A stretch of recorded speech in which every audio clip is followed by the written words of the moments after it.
from San Francisco.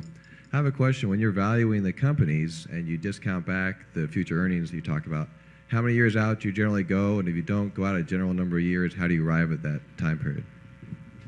Well, that's a very good question, and it's the heart of investing or buying businesses, which we regard as the same thing.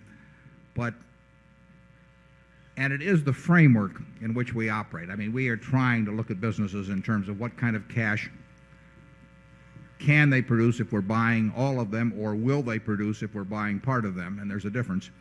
And then at what discount rate do we bring it back? And then I think your question was how far out do we look and all that. Despite the fact that we can define that in a very kind of simple and direct equation, we've never actually sat down and written out a set of numbers that to relate that equation. We do it in our heads in a way, obviously. I mean, that's what it's all about. But there's no piece of paper, and there never was a piece of paper that shows what our calculation on Helzberg's or See's Candy or the Buffalo News was in that respect. So it would be attaching a little more scientific quality to our analysis than there really is if I gave you some gobbledygook about, well, we do it for 18 years and stick a terminal value on and do all of this.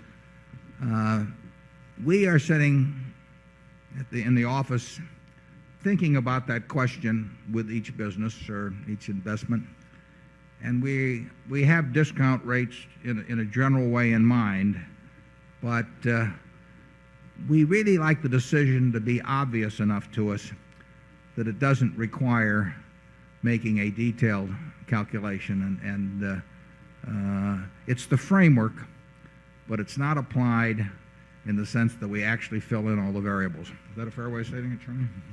Yeah. Berkshire is being run the way Thomas Hunt Morgan, the great Nobel laureate, ran the biology department at Caltech. He banned the Frieden calculator, which was the computer of that era. And people said, how can you do this? Every place else in Caltech, we have Frieden calculators going everywhere. And he said, well, we're picking up these great nuggets of gold just by organized common sense, and resources are short, and we're not going to resort to any damn placer mining as long as we can pick up these major aggregations of gold. That's the way Berkshire works, and I hope the placer mining era will never come. Somebody once subpoenaed our staffing papers on some acquisition, and of course, not only did we not have any staffing papers, we didn't have any staff.